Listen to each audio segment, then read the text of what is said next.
తెలిసినోళ్లకు 2 నెలల కిందట సంబంధం ఖాయమైంది. పిల్లగా నచ్చుకున్నారు. కట్న కానుకలు పెట్టుబోతలు అన్నీ మాట్లాడుకుర్రు. ఇక శ్రావణ మాసంలో లగ్గం పెట్టుకుందాం అనుకున్నారు. ఈడికంత మంచిగానే ఉన్నది. కానీ ఓ 20 రోజుల సంది పిల్లగానోళ్ళు అలిగిండ్రట. ఎందుకు అని అడిగితే కట్నం ఇంకో 2 లక్షలు ఎక్కువ కావాలట.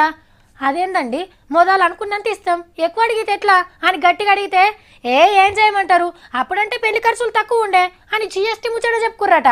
శ్రావణ మాసం లగ్గాలు పెట్టుకుండ్రా, ఇక మీకు జిఎస్టీతోని జింతాకే పోండ్రి. మార్కెట్లా జిఎస్టీ బ్యాండ్ బాజా మోగుతుందమ్మా. పెండ్లికి మొదలు కొనేది బంగారం.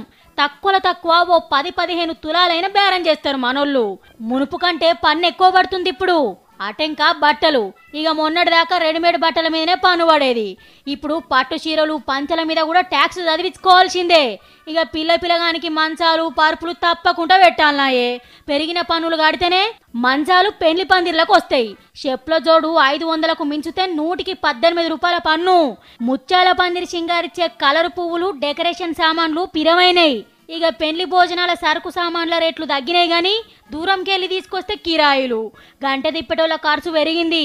మైకు సప్పుళ్ళు డీజేలు భోజనాల రేట్లు సౌండ్ ఎక్కువనే. అన్ని పిరమైనాయి కాబట్టి పంతులు కూడా కట్నం గట్టిగానే తీసుకుంటాడు. పిల్లగానోళ్ళంటే పిల్లోళ్ళ తన కట్నం గుంజుతారు. పెద్దగా ఏర్పడది ఖర్చు. ఎటొచ్చి పిల్లోళ్ళకే కష్టంగా ఉన్నది పో. పెండ్లితోనే అయిపోవు జిఎస్టీ ట్యాక్సులు. రేపు పిల్లలు పుట్టినాక ఇంకింత పెరుగుతాయి.